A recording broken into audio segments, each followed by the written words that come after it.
Whoa, so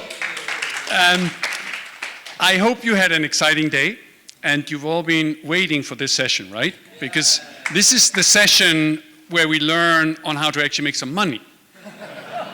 But let me ask you, of the audience here in the room, how many of you are currently engaged in building a business that bridges Japan and the United States? How many of you think that building this business, right, in 3 to 5 years' time, you can actually be a $1 billion valuation company? Oh, okay, come on. We need to see more hands. You need to be a little bit more confident, right, in doing that.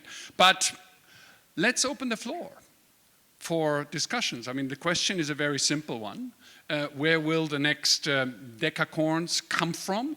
And it's not, we don't necessarily need to talk about specific companies, but like, you know, some of the industries, you know, that you see are most likely to offer the sort of rewards, to offer the sort of opportunities, you know, that could really get you, you know, to valuations and to impact, you know, that we haven't seen in quite a while. Who wants to start? Ladies first? Oh, it's on? Oh, okay. Great. So first of all, thank you so much for inviting me to be here today. I'm very grateful to Haruki Satomi for giving me this opportunity. Well, one thing I could say to start out with is that UC Berkeley has the highest percentage of startup companies that are venture-backed of any top university. So, you know, you could always look to new companies coming out of UC Berkeley. But what I thought I'd do is I thought very quickly I'd suggest a couple companies that you may not have thought of. I'll talk about maybe some sectors and then maybe some geographies. So let me start with companies. You're not going to be surprised. I'm going to mention two Berkeley Haas founders, two companies that were founded by Haas graduates that you might think about that come to mind that could become Decacorns, which is not just a $1 billion valuation, but a $10 billion valuation. So one would be Netskope. Netskope is a cybersecurity company. The CEO is Sanjay Berry. He's the founder. So that's one possibility. Another company that's, I think, on its way to becoming a Decacorn is Zendit. Zendit is like a Stripes payment processor, but for emerging markets, in particular for Indonesian and Philippines markets. And the founder there is Moses Lowe. So that's another possible company that you could think about that might not be on your radar. So those are two. Now I'll just move to sectors, if that's okay. I don't have any idea what my time constraints are, so I'll let you tell me.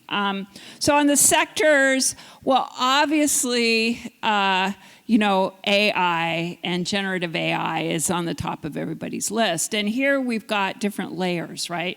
We have the foundation layer, so the producers of chips, right? So NVIDIA comes to mind already, obviously a Decacorn, but there's a lot more room for where that goes from. And then, of course, there's the foundation models, the applications of generative AI. And so there's just tremendous scope there. Cybersecurity is a very important area, because generative AI kind of has a lot of massive cybersecurity challenges. So you'll see more companies there like Netskope that I mentioned. But there's a lot of other companies that are kind of using large language models and so those are all over the place. In terms of some particular companies that I have my eye on, Cerebras is one. If you're interested in more international companies, I'm French, I was born in France, so I think of Mistral. Mistral is the French equivalent to OpenAI. It's really doing very well. So those are some, but there are many others. Hugging Face is an interesting company. Rubrik, another cybersecurity company, is an interesting one. In general, in terms of sectors, I mean, I think ed tech is a really exciting area. I mean, as the dean of a business school, I just think we are slower than we should be. There is definitely room for expansion. Fintech is a really interesting area. Payments in general, especially in emerging markets. The payment industry is a very important one. When you go and you withdraw money in the United States, you pay $5 just to withdraw money. That's crazy. So clearly that's an area where there's just a lot of opportunity. Other areas, biotech is very exciting in the US, in the Bay Area. Health tech. I mean, the United States in particular. I don't know Japan. I know China well. I know India well. My husband's from the Philippines. I don't know Japan as well as I would love to. But health tech is a really interesting one for the US.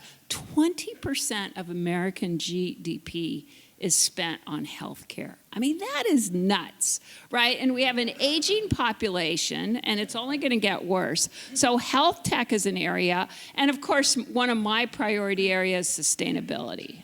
So lots of possibilities in that space. I'll just mention one. You're actually demonstrating the big problem, which is very interesting because you have a first mover advantage, right? Absolutely, okay. Right? It's not an innovator's dilemma. It's like, I own this space. Okay, I'll stop. Let me just say one thing about geography. You could mention national economic security. Yes. I'll just mention one thing about geographies and then I'll be quiet. I did have some other things, but I'll say those later. So obviously Silicon Valley is an exciting place as a geography for the next Decacorns. And so I think you are in exactly the right place to be thinking about that. And we heard this morning about how innovative Japan is. Haas is really looking for partnerships in Japan. Some of my senior leaders were there meeting about a month ago. I'll stop there. So it's very interesting, right? I mean, there's wonderful, and we love a professor who gives you. I saw you all taking down notes. How many of these companies are raising money? Okay, well, they're all raising money, tons and gobs of money. どうですか? Hi. Simply in terms of the sector-wise, because I'm running a video game, I should say video game industry. And there are a lot of Decacorns already, but like Pokemon company or Roblox is a public company already, but there are $21 billion valuation right now. And a Fortnite company called Epic and Valve, that they are running Steam stores. They are Decacorns already. So there are a lot more Decacorn company coming from entertainment and especially in the video game. Probably many people doesn't know that video game industry is much bigger than that of combined movie and music industries. So there are a huge opportunity over there. Right, and in that, a couple of years ago, everything was all about the metaverse, right? And can you put that a little bit into perspective in terms of the challenges, the opportunities that have resulted, that have come out of that? Yeah, there was a VP of Meta, so I shouldn't say something too bad for Meta company. But after Facebook changed the name to Meta, that was the beginning of like a big hype thing and coming. But many people didn't understand what is a metaverse. Currently, what I'm saying is that there are three kinds of metaverse, and we need to categorize. First of all, simply it's a digital twin. You can just digital San Francisco in the exactly same similar one. The second one is what Mark Zuckerberg wanted to do. It's like a virtual world, and there's nothing to do right now because it's only virtual world. The third is like Fortnite or Roblox and Minecraft. Those kind of come from the video game. but they didn't say metaverse. But if you see Fortnite, there are a bunch of people not playing video game, but gathering. It become the community. So this is a very famous comment made by the founder of Netflix, Reed Hastings, that the Netflix biggest rival is not Disney or Universal, but Fortnite. That is something implied that Fortnite's much bigger than the video game. Then that's why when I was asked the investors where the metaverse is booming, whether Sega make a metaverse or not, and I said I'm not gonna have a plan to make a metaverse, but we're gonna make a video game, then have a community on it. In the end, some people said, "Oh, this is like a metaverse." That kind of thing we'd like to make. Right. Daniel, Yes. what's your reaction to this? So my job here is to try to make Jesper's life as difficult as possible, and that's why I'm excited to complicate it. So if you actually think about the first question, it was, hey, how are we going to make some money? I thought about it initially the way Anne described the high-level sort of set of sectors, and let me give you sort of my perspective. I think the reality is the chance to have the next Decacorns is not going to come lower in the stack. I think if you think about large language model developers, or if you think about the infrastructure players, there's going to be several dramatic winners, and there already are dramatic winners. So I don't think that we're going to have many. I like the Mistral example, and I love the French. They may already be a Decacorn, actually. Now that they just raised, I think, at close to 10 billion. But I think that the reality is that is for people with a tremendous amount of capital. And so if they're not already at that level, they probably will be soon. So from an investment opportunity, I think you're late unless you're a very late stage investor. And when I start moving up the stack, I think it's the applications and the services are the two areas where I think those regular folk that don't have, literally billions and billions of billions of capital, we're talking about $100 billion data centers now coming out of OpenAI. I think that's where there's opportunities. And I think the place that services are probably less thought about, but I think will have a significant opportunity, is on the B2B side. And so there's companies, and most companies are both afraid and excited about the opportunities of AI, and they realize that they have sort of strategic advantage in the data that they have, the customer information, the experiences that they have, but they're threatened by other people leapfrogging them. And you're talking about the innovator's dilemma, is that they're the leader now. How do they reinvent their business? They're not going to go out and build new LLMs, but they are going to need help taking those underlying technologies and applying them. So I think whether it ends up being, Accenture figures it out, and Deloitte and Accenture take that business, they're going to be players. But I think there'll be opportunities for people who really understand the technologies. You've seen people like Databricks, another little Berkeley alum, all four founders, I think, were at Berkeley. They bought a company to help do that services business. And they realize that they want to almost be staying ahead of themselves. And I think you'd argue they're pretty much at the forefront of this. And they realize that without those professional services capabilities to help their enterprise customers make that transformation, they may lose out on being the underlying data lake. They may not be the data storage company if it doesn't come with services. And then just quickly, lastly, on the application side, I don't know if it's going to be video game. I don't think I have a real strong sense. I think across almost all verticals, there's opportunities. The two buckets that I define it as less, this product and that product. I've been thinking about it under two dimensions. The first one is, what are the things that fundamentally automation, even, you mentioned I was on the UiPath board, the earlier automation players have done? How do we leapfrog that? And so are those companies going to be successful? Obviously at UiPath, we hope we will leverage the new technologies to keep our RPA lead. But I think if you look at the things that people are already driving automation, how do you just be better than those incumbents, I think is one. And then the other component for me that I've sort of given thought about is, what are the aspects where the customers, the end customer, the end user, is fundamentally dissatisfied with the solutions they have today.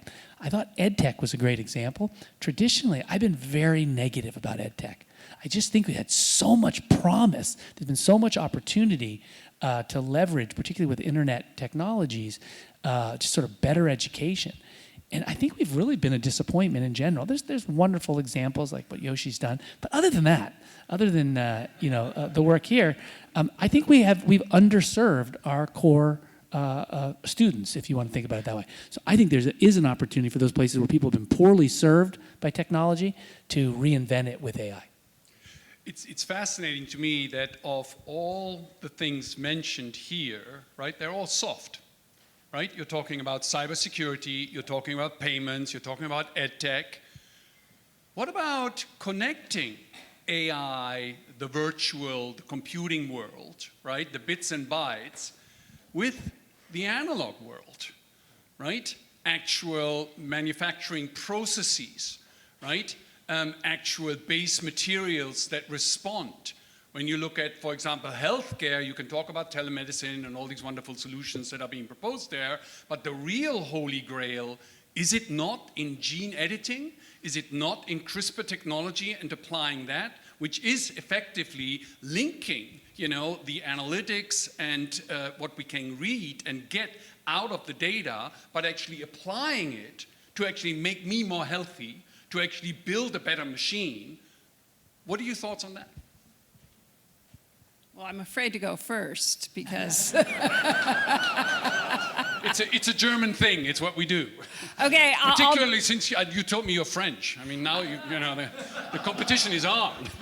Yes, I do have that EU passport. But I'll be quick this time. I'll just give one interesting example. So I recently read the new biography of Elon Musk. Which if you haven't read it, it's phenomenal. And Elon Musk immediately, with Tesla, very quickly in his plant here in California, wanted to be as efficient as possible. And so he installed robots. He got rid of a lot of workers. He installed robots. And what he discovered was that actually, and this is maybe a couple of years ago, he actually discovered that the robots weren't doing a very good job. And so he backtracked, this is after spending days in sleeping under his desk, just amazing work that he did. He backtracked, he got rid of the robots, and he reinstalled the workers.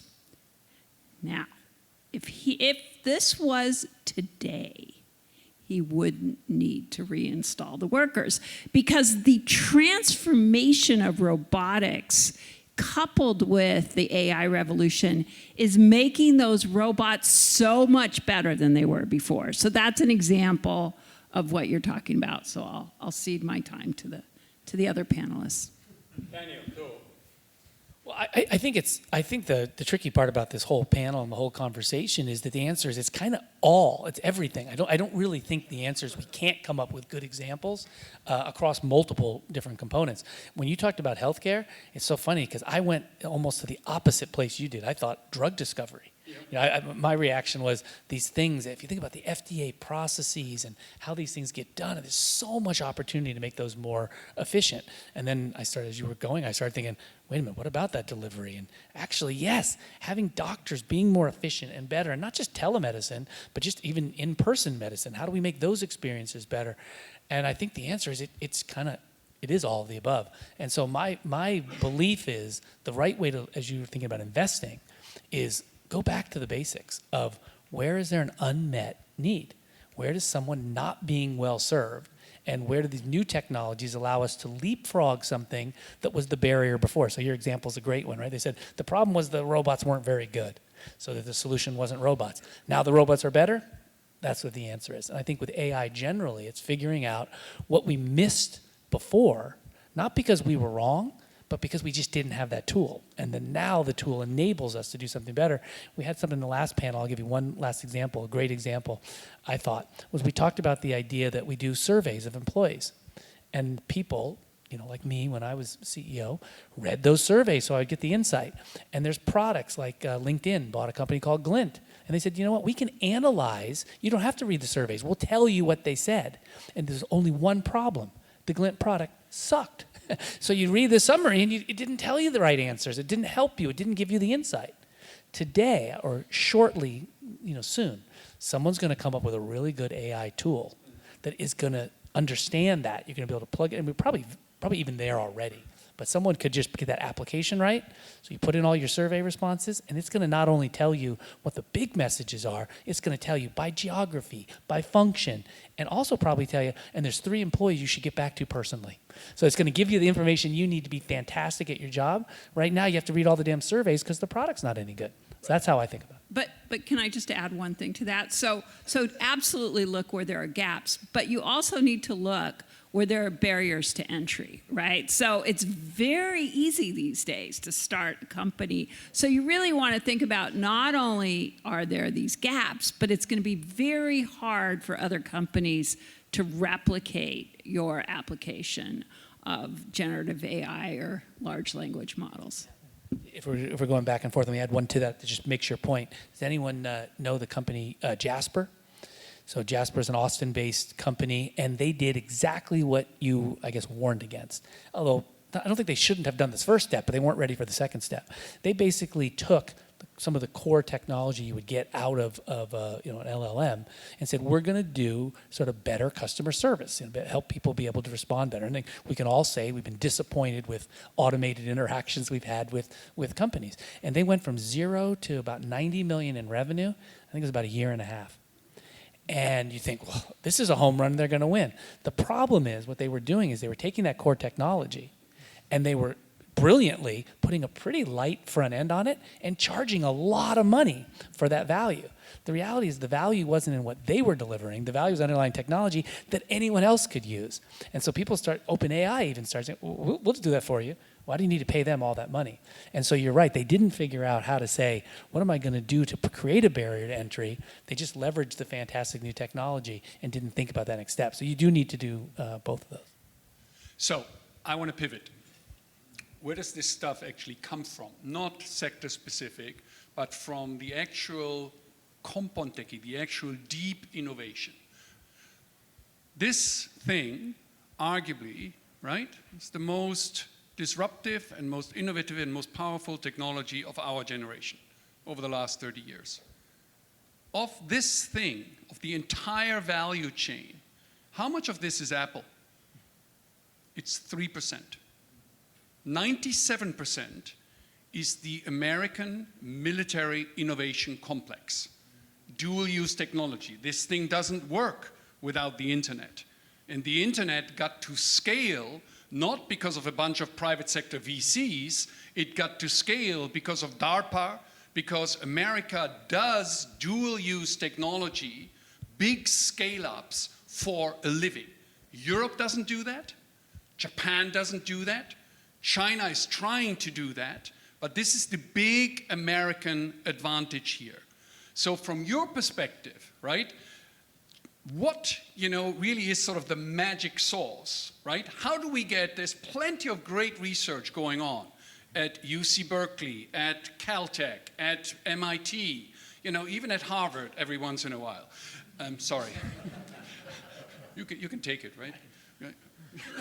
Not at the business school. Business school is great. Yeah, it's the other parts. Yeah, the other parts. The other parts are great, right? No, but in all seriousness, there's plenty of deep tech innovation that actually goes on in Japan, right? If you look at Todai, if you look at Keio, if you look at Kyoto University, lots of great science that's going on. What is needed from your perspective, right, to actually scale these things up, to make it available for investments so that you do own the primary proprietary IT? What you do with the UI UX, the user interface then, fine, but your moat is always going to come from the actual innovation. What's your response to that? What can Japan do? Dozo. Ganbatte kudasai. It's a really tough question though, but simply we have discussed how to use AI for the increased productivity. But of course, I'm using really heavily in our video game development and AI. But I'm also telling to our game studio that it's fine, I'm going to use AI a lot, as much as possible. But next thing is how we can use AI to make game more fun. That's something nobody found the answer yet. Yeah, currently, PvP is trend. PvP means a player versus players. Simply, people really fun to play against players, the human beings, instead of programmed NPC. But how about AI? AI can learn from you, and enemy getting stronger and stronger. Well, that may be more fun. That kind of use of AI might change the innovate to the video game industry. Right. Daniel, what do you think? Yeah, it's so funny. I see it, I think about it in a different way. This idea of trying to monopolize and own the core technology so other people can't use it.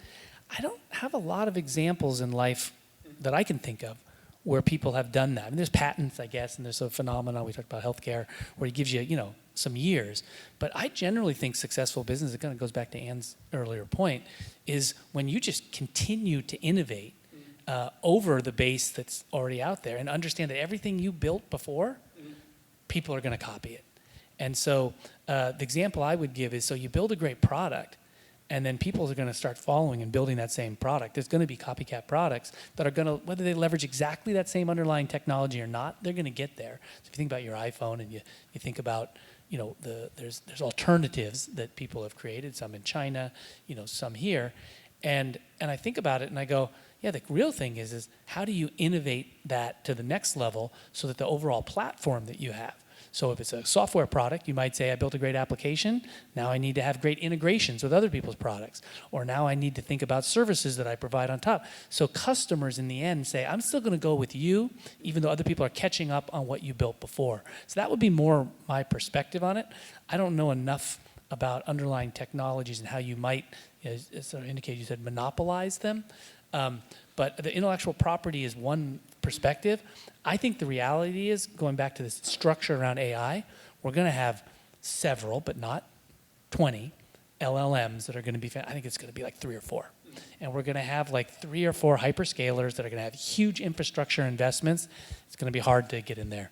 Everyone is going to have access. If you're building applications or services business, pretty much everyone's going to have access to those, right? No one comes out to you today and says, I built this great company because I built it on AWS. It's my secret.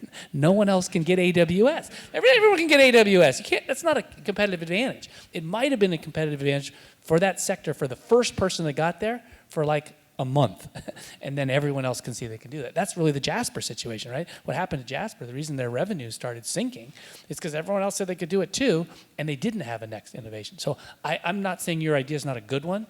I'm just not either smart enough or specific enough to know how to hold on to those technologies. No, but this is very interesting because I think there's two, you're almost like a Kaizen approach, right? That you use what comes up and you constantly have to be on the innovative edge. I mean, just use even at a monster like Microsoft, right? Yeah. What they were able by basically integrating, right? The AI leader, right, into their business model, they were able to leapfrog everybody else, right? So I think, that they're not mutually exclusive, right? But at the end of the day, from a national security strategy or from a national innovation strategy, right? Who sets the rule? Who builds the standard? Who's going to build the first quantum computer? Just to be simple. Who's going to build the first photonic chip that doesn't use electricity going back and forth, but actually works with photons, right? Those are the real breakthroughs that are likely to be coming. We're going to have to wait for that, right? And there's a lot of research that still needs to be done, but sort of from your perspective, how do you think about this? Well, I have 2 answers. As a French woman, it's easy, right? Actually, as an American woman, I have 2 answers. So the first one is, I don't think it's an accident that the co-founder of OpenAI, John Schulman, is an EECS Berkeley PhD. I think the reason why Silicon Valley and the reason why California and also New York are hotbeds of innovation is because we have the greatest public university system in the world. 50,000 students come to Berkeley. Some of them come from community colleges where they spent 0 in their first 2 years. And it is a really reasonable, great education. And I think that the public university system, where so many immigrants can come, so many individuals like myself, and pay almost nothing, is critical. So that's my first answer. My second answer is, you're really asking about what causes innovation. right? And actually, I was in Washington, D.C. yesterday, so it was actually a little challenging to get here last night, because I was giving a talk on industrial policy yesterday at the Peterson Institute with some other experts. And I have what I call, if you really want to know what causes an innovation, is industrial policy in the case of the internet, in the case of many different breakthroughs, whether you name it, have, solar, all sorts of breakthroughs, came from a combination of government and business collaboration. Think of the vaccine that saved millions of lives in the United States. So I have what I call my 4 C's model. What do you need for this to work? Number 1, the first C, you need to correct a market failure, in this case, agglomeration economies. Number 2, you need collaboration between the government and the private sector, incredibly important. Otherwise, you get white elephants. Number 3, and to me this is so important, competition. If you have fierce competition, you eliminate so many dangers. You force people to innovate. And then the last C is industrial policy has to be concluded. The government no longer is in the business of giving money to create the internet. Right. It's very interesting that you say that, because I would add one fundamental layer underneath or above it, whichever way you think about it, right? Which is just science. Because at the end of the day, you do need the science, and whether it is... That's back to UC Berkeley. That's back to Okinawa Institute for Science and Technology. And that's back to Todai. That's back to, a whole bunch of... for us, sorry, I pay Japanese taxes, so I claim to be Japanese. But, my God, wouldn't it be fantastic to have the president of Todai, right, sitting here speaking with the same confidence, with the same track record, right, of actually delivering science into innovation, into companies, right? That's what we need to be working from. But you had a comment. Yeah, but by the way, if we predict the future, or next innovation would be sci-fi, the science fiction, because we have achieved or realized that technology in the movie or drama, like 100% autonomous vehicle is not available yet, but we have seen it 30 years ago on the Knight Rider. That is a perfect example of the autonomous. You can call, they come, and even communicate with the cars. Well, those guys, even like a Star Wars, you can hologram, telecommunication is available in that one. Still, it's not 100% available yet, but eventually, maybe next couple of years, hologram telecommunication, everybody using it on your phone or something. That's something we can predict in the future.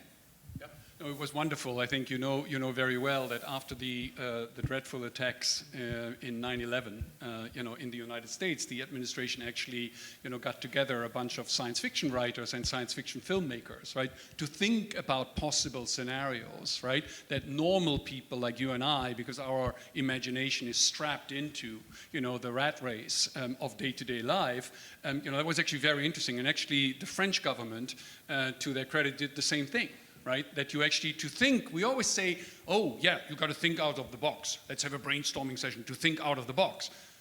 Very few of us actually really think outside of the box, right? And to really be challenged, to have a science fiction person, to have a creator in your world, right? Who comes up, oh my God, this is a video game. Who ever thought of that, right? That inspires you. That's something that is needed. One final pivot I want to make, right? We are all very excited about science, about technology, about making the world a better place, et cetera, but survey after survey after survey, whether it is Japan, whether it is the United States, whether it is Europe, whether it is India, shows the growing disconnect, right, between, as it were, tech-based solutions, tech-based innovation, and what's going on in actual reality in actual societies. Any comment that you have, on that? How it's not. I want to avoid using the word regulation, right? But I'm going to use it anyways, right? What are your thoughts on that? Has the gap between, as it were, Silicon Valley and society become too far? Silence. Well, I'm still hurting because you called me the Kaizen guy, implying I couldn't be strategic in my thinking and be innovative and think outside of the box. So, Which is kind of true, actually. So I do tend to focus on continuous improvement much more than creative out-of-the-box thinking. So I'm sort of reassessing my whole sense of a person because of that comment. But, you know, I think my nature is to be more of a moderate in that way. I'm much less concerned about the dangers, particularly we're talking about AI technologies, and the dangers they're going to present to us. I do understand this thing that's, you know, beyond my pay grade of you know, this sort of general intelligence that could take over the world and, you know, kill us all. Obviously I don't like that idea. Be clear, I am con the computer taking over the world and killing us all. So I'm against that idea, clearly. But I'm not like, for some reason I'm not horribly worried about it yet.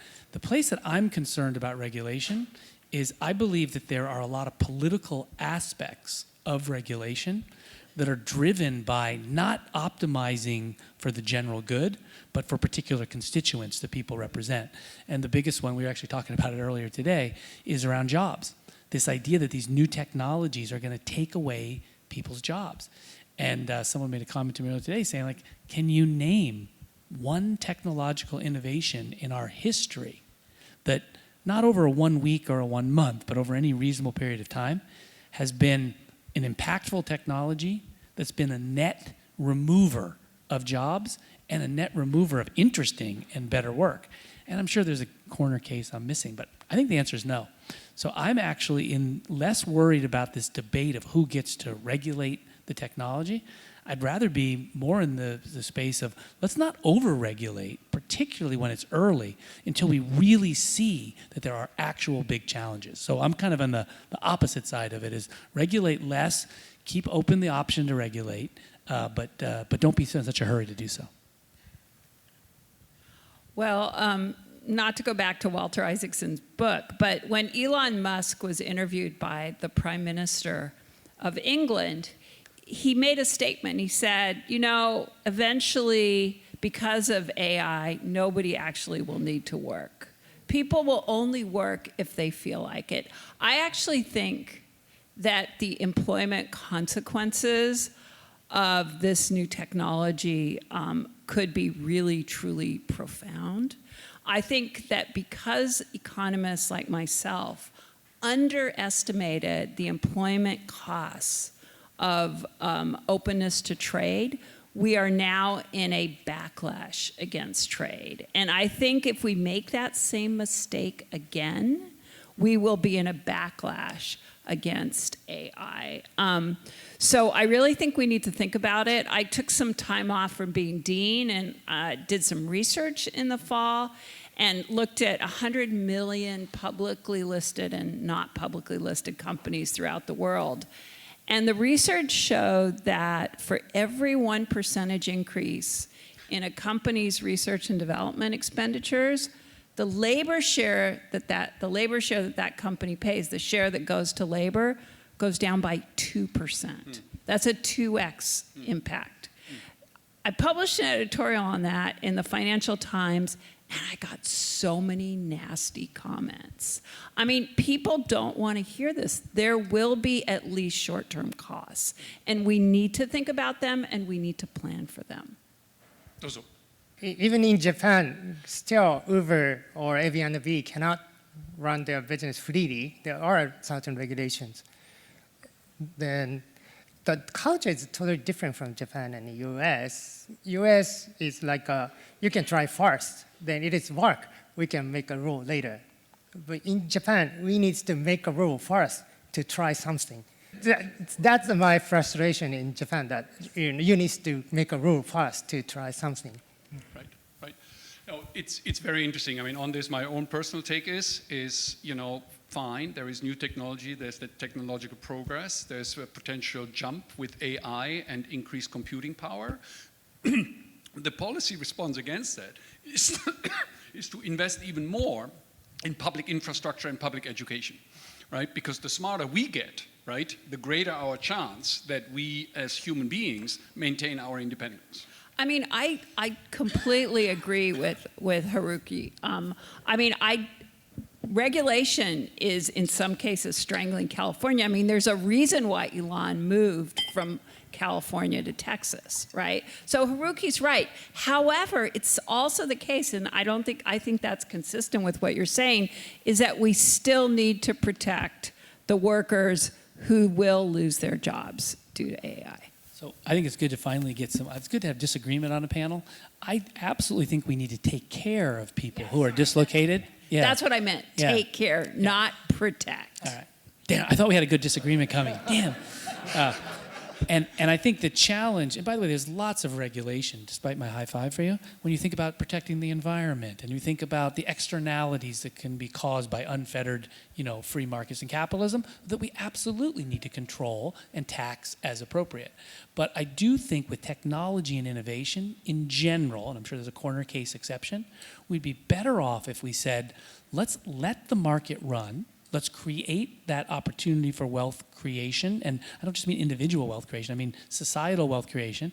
And then let's make sure we have the programs to retrain. And in some cases, if we truly, I don't happen to believe we get to the place where no one has to work, but if we get closer to that place, and we can talk about, universal basic income and all the other, phenomena that could play out. I think that is a little bit science fiction, but I do think that we need to have, liberal democracies that say we're going to understand that we need to take care of people in those times of transition, but not that we're going to say, well, the world changed and therefore you can never work and you can never be productive. I don't think that helps the human spirit. I don't think telling people they're no longer valued for the work that they provide to society is ever a good thing. That doesn't mean don't take care of people and provide transfer payments and all the things to help them get to that next level. But what scares me about a world where people don't work or we potentially provide situations where they don't have to work is I think the most human sort of connection that people want to develop is a sense of being valuable and helping others. And if you don't work, if you don't do something that's productive, I don't see how you can be happy. And that's just maybe my own personal view, but that's something I would really push us is let's not try to create a situation where we're paying people not to work, but we're providing resources to help them find that aspiration of work that adds value. I want to open it up for questions for the audience here. I think, where will the next Decacorns come from? I think, there's plenty of opportunity out there. The one thing that's very clear, they're not going to be one country, right? You're not going to build a Decacorn in Japan that services only Japanese customers. It's going to have to be global, right? Most likely, right? Please.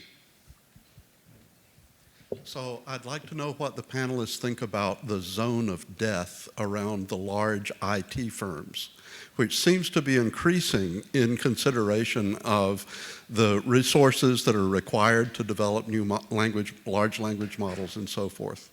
Okay, zone of death. So you're talking about the big consult, like a Wipro. I just want to make sure we understand who you're talking about. Who's entering the zone of death?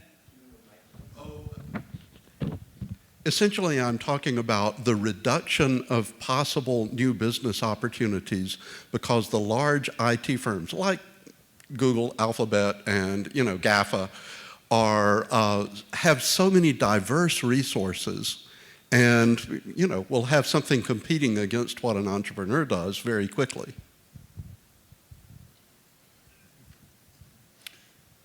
Any comment? Are the moats of the incumbents becoming too big for anybody to challenge them? Well, I always have an answer. So. Just go to UC Berkeley and you'll be fine. I mean, there's no question that the market power of the big incumbents has increased dramatically.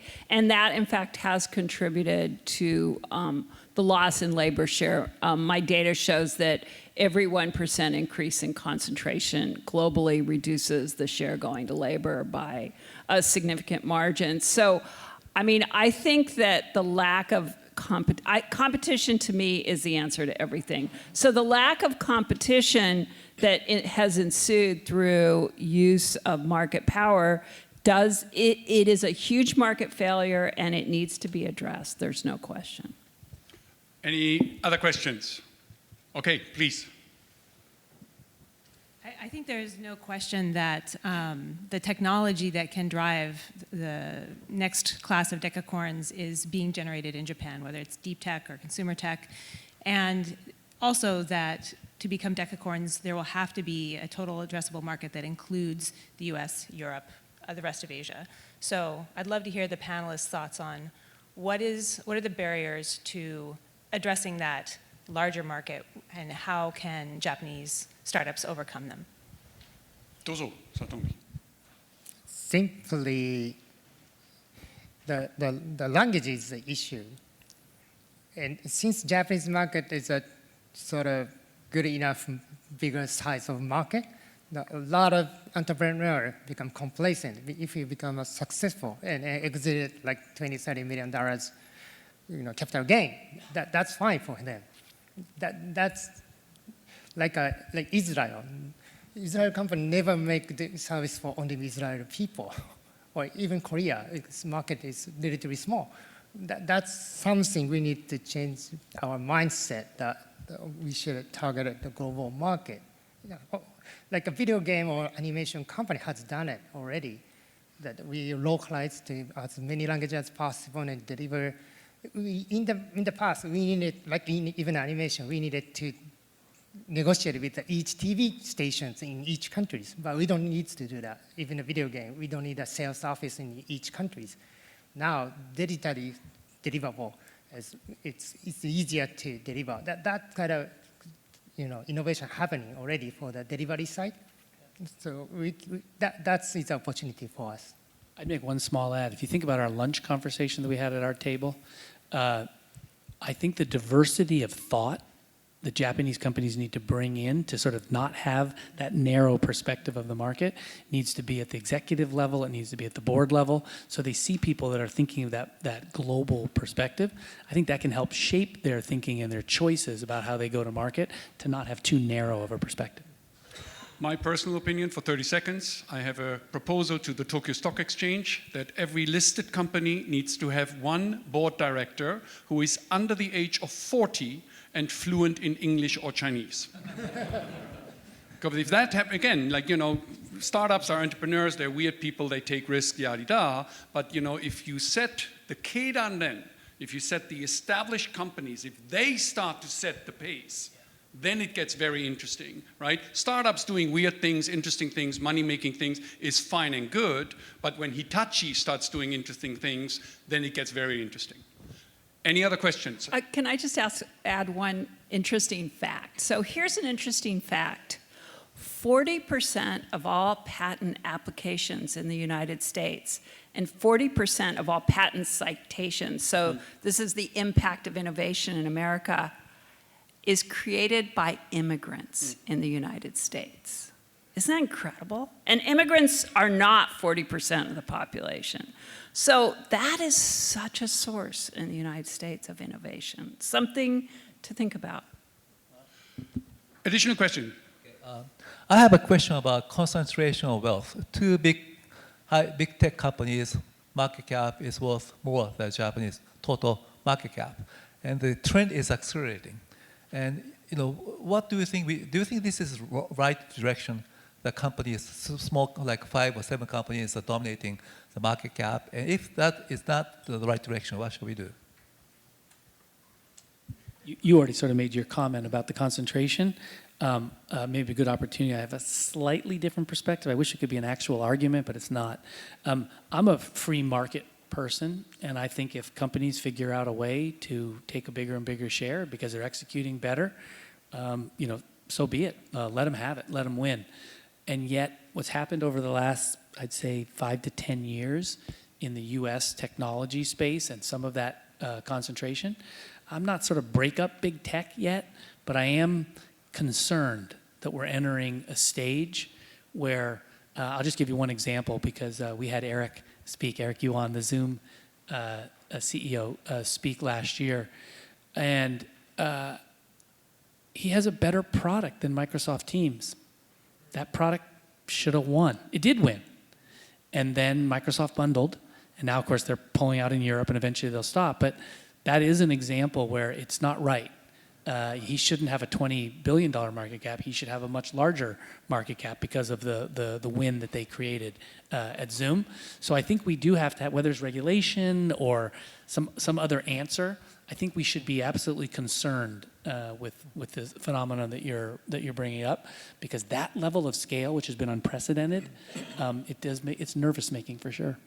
Yeah, yes, currently Magnificent 7 dominated the stock market, but I don't worry about that too. Because like even OpenAI, Microsoft is a big shareholder of them, but it's not come from inside of the Microsoft or Google or Facebook.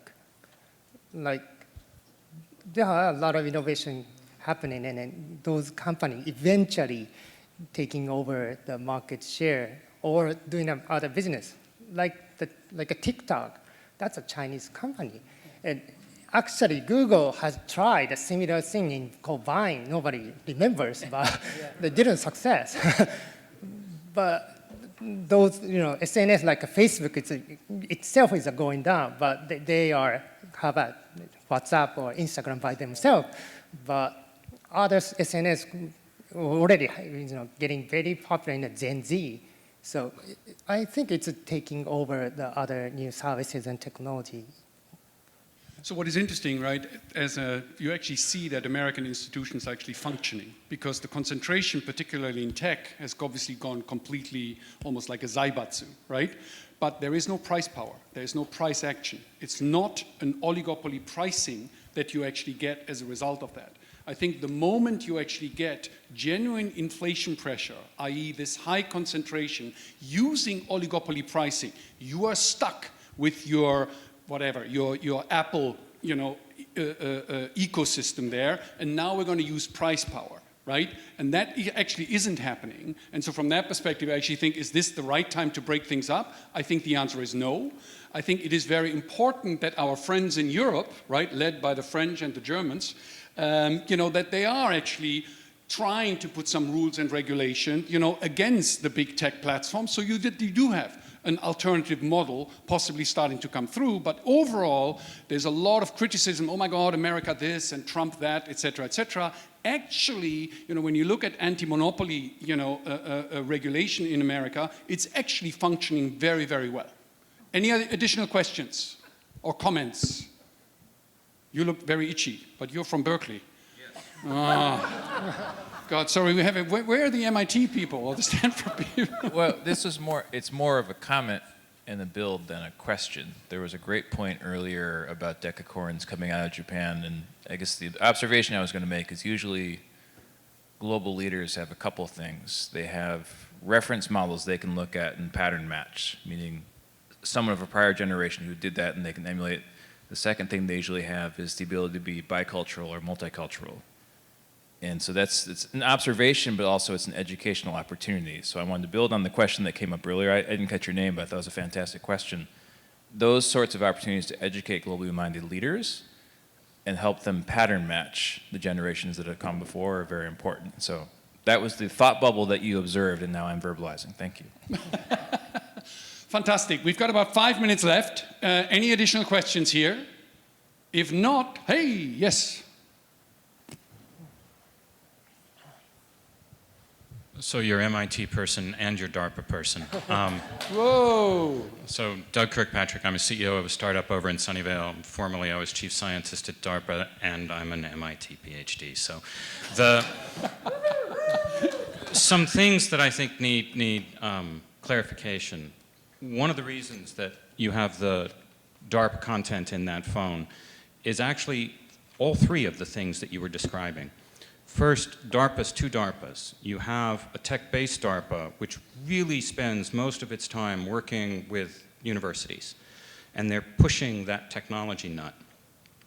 The other part of DARPA is the part that most people don't understand, and that is the capabilities extraction. This is the team that brought night vision goggles, made the GPS receiver, did all of that stuff. They get to keep that IP. And furthermore, they get to use the American military as a testing ground, okay? Now, going back to one of the other sessions, Japan has just stepped up to saying we're going to move 2% over into defense. Japan has that opportunity. It can mimic a lot of these things that are known to work. So as you look at these kinds of things, as you look at the push that comes from the academics through the startups, and in the 8 years I was at DARPA, I ran 28 programs, and all of the ones that were successful were characterized by having startups that competed vigorously against each other to be successful. There's a vision here that can be copied and can be copied well. I'd love to hear how you guys would think about doing that in Japan first. Dozo. Yeah, definitely that would be an opportunity because we got doubling the defense budget. Then, actually, before that, on top of that, now government is relaxed to be able to export the Japanese weapons technically to the world. But that would help a lot of private companies because a lot of private company is decreasing the budget on making smaller the team. But now government encourage to make more investment into that. Then of course we can co-develop with our ally like US and UK or Australia, as we discussed today. That will be an opportunity for us. Even though maybe video game can help to make a simulation. I have just one quick add. I don't have a PhD, so I don't have 4 C's. I only have 2 C's, and one of them I'm stealing from you, which is competition. So I'm really only adding 1 C to the argument. But I do think competition is key, and I think the biggest danger, particularly when you have that captive market you described, is to make a kingmaker, be a kingmaker, create one company, and let them run with it and give them all those resources. I think it's a huge mistake. Figuring out a way to have the competition, I think, is great. And the second one is to think about competitive advantage. I don't think Japan should say, I want to mimic what the United States has done with their program. I think they want to say, what are the technologies, what are the capabilities we have that are special and unique? And if you think about that, we started this day around the global world order, I think what we should be saying is how can they be additive to working with not just the United States, but other liberal democracies to have a total set of defense-oriented solutions from that technology spend. I think that's where the real value comes, is saying how are we additive by leveraging our competitive advantage. So the interesting thing is that Japan is actually very good. The best diesel-electric submarines in the world are made by the Japanese. You can't hear them. The Germans and the French, you can actually hear them. The Japanese, you can't. It's quite interesting, right? Now, there is no scale in the operation because you're serving only the Japanese rather than, the global. And so a step forward in the US-Japan partnership, for example, would be, fine, we're going to buy your Patriot missiles, right? Because they are the best system there, but you help us, you become our vendor for our, diesel-electric submarines, right? If you look at the component space, right? China is now trying to challenge Airbus and Boeing, right? Little competition for Boeing, probably quite needed, right? But you actually find that the Chinese jet, 73% of the components and the parts are actually made by Japanese companies, right?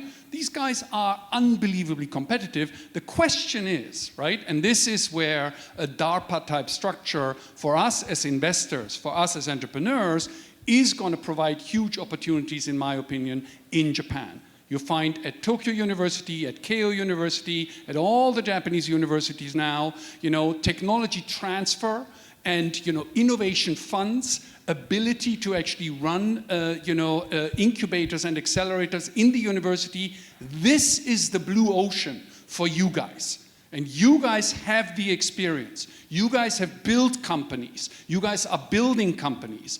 Now focusing, yes, on the global market, absolutely, but also don't neglect the ability for Japanese talent, for Japanese intellectual property creation to actually become, over the next 5 to 10 years, a challenger to Silicon Valley. Thank you very much. Our time is up.